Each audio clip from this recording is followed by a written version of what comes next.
Welcome to Weekly Cheats, where after a week of eating clean, it's time for something sweet. Today, we're going to be making mint brownie truffles, similar to our peanut butter brownie amaze balls. But first, let's make sure we wipe everything off so we have a clean surface to work with. All right, the first thing that we're going to do, preheat our oven while we get everything started, 325 degrees.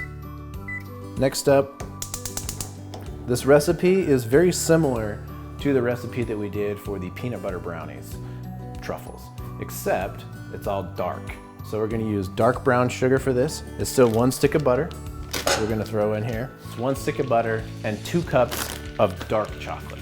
You can use whatever dark chocolate you like for this. I'm a big fan of the Leer by Calibre, so that's what I'm gonna choose to use. But you can use 2 cups of whatever chocolate you'd like. Now I've had this on high heat to kind of get the butter to melt.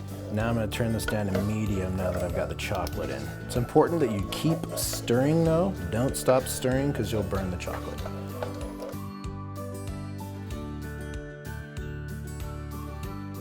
Now we can go ahead and we can add our sugars. So we've got 3/4 cup of dark brown sugar and then 3/4 cup of just regular white sugar. Let's stir these in.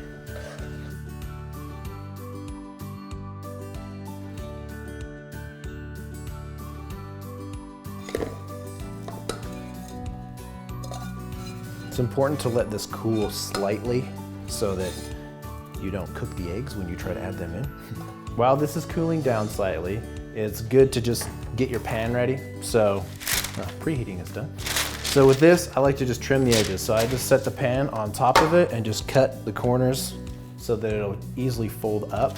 And that way we can get our brownies out nice and cleanly. So just press it in, kind of fold the edges around like so, and then you've pretty much got that ready to go. We can add 1 egg. We're gonna do 4 eggs total. You're gonna add 1 at a time and then mix them in, beat them in.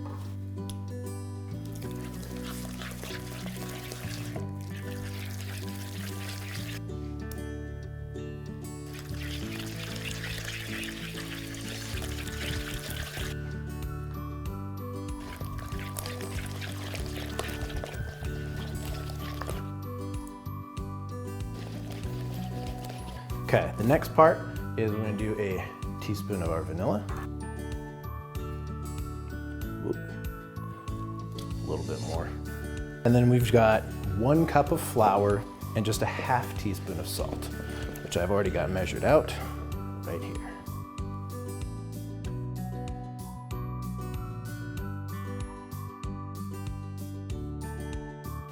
Yeah, I'm gonna lick this, of course. Oh. It's too good, I don't care. So now we're just gonna put this in the pan real nice and easy.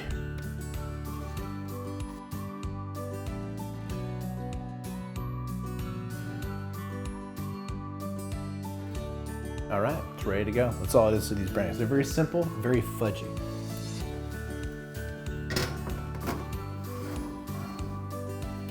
It's gonna be in there for 45 minutes. Okay, so the center of these truffles is gonna be a buttercream mint frosting. Okay, so it's a very simple recipe. 1 stick of butter, 1/4 cup of cream, and then it's gonna be a teaspoon of our baking vanilla. And then we'll kind of do the peppermint. If you can get mint flavoring, that's great too. They didn't have mint flavoring, so I have peppermint flavoring. That's gonna kind of be to taste. If you wanna serve these cold, one thing you need to be aware of is the peppermint flavor, the mint flavor is more intense the colder it is.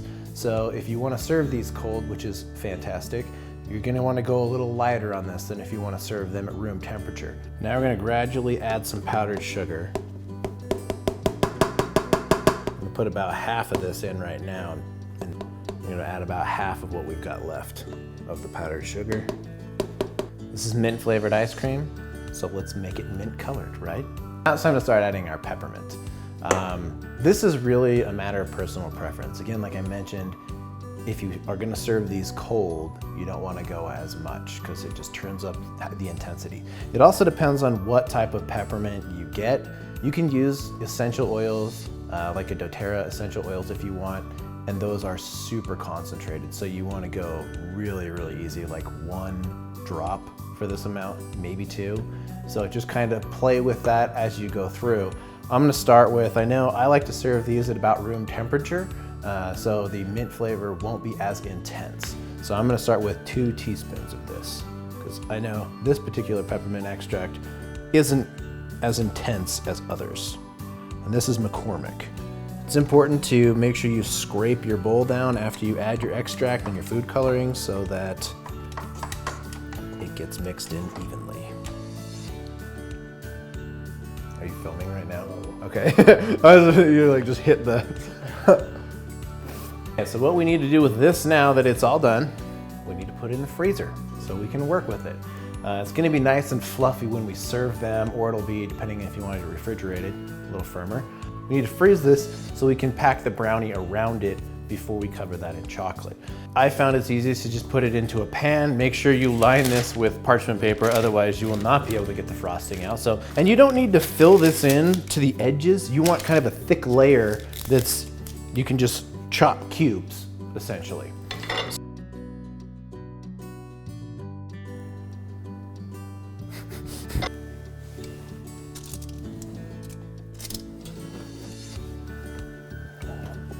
Look at that. All right, we're gonna let these cool down. You wanna make sure that these are fully cooled before you start working with them. So sometimes this is actually best to bake the day before you're gonna do this, or just in the morning, and then later in the day, have everything ready. One thing that I find is useful, while these are baking, you make the frosting and put that in the freezer. So by the time these are cooled down, the frosting's all ready to go, and then it's just quick assembly. This is fully cooled down now. So what we're gonna do is just take a spatula and just get it around the edges. All right, step 1 with this, we're gonna remove the edges because they're dry, they are too crumbly, and they don't work with what we wanna do. Next thing we need to do is just remove how this top is all dry and crumbly.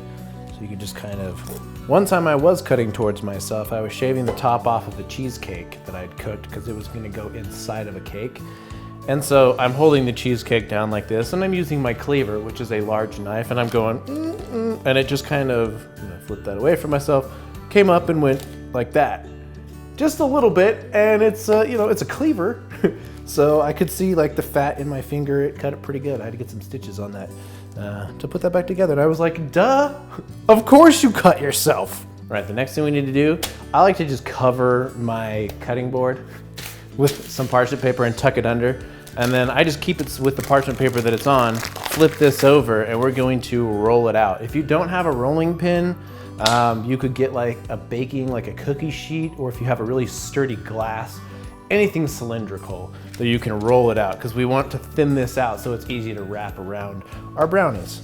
Just gonna pick this up, bring this right out, get that out of the way. So this is nice and frozen, right? And we're just gonna cut this into squares, essentially, that we can work with.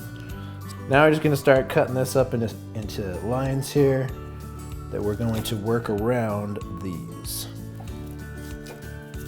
Start here. So we'll take, let's go with this guy, that's perfect. Nice thing about having that frozen is you can really pack it hard.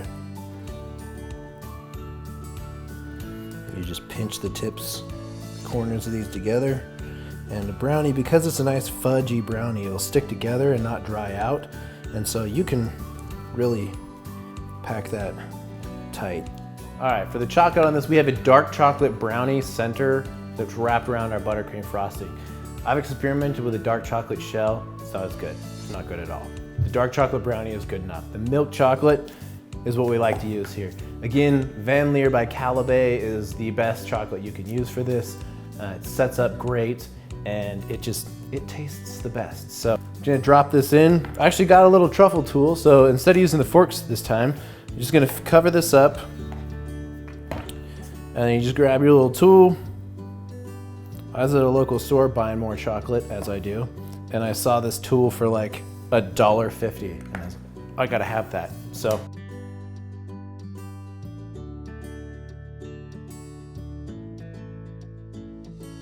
okay, I also have a little drizzler now. You can still use forks the way I used to, but dark chocolate just gonna go as our little pop effect. Scoop this up and just kind of pour it over. All right, so now we've got our mint brownie truffles all ready. Let's go ahead and cut into one. I initially came up with the idea for mint truffles because there's a lot of people that don't like peanut butter. So I figured, what if there's a way to make a mint version? So I did. So here's what it is. If you like this recipe, please go ahead and make sure that you subscribe and turn on the notification icon. Also, feel free to give me a comment back if you can think of any ideas on how to improve this, or any recipes that you would like to see come up next. Thanks for watching and enjoy the recipes.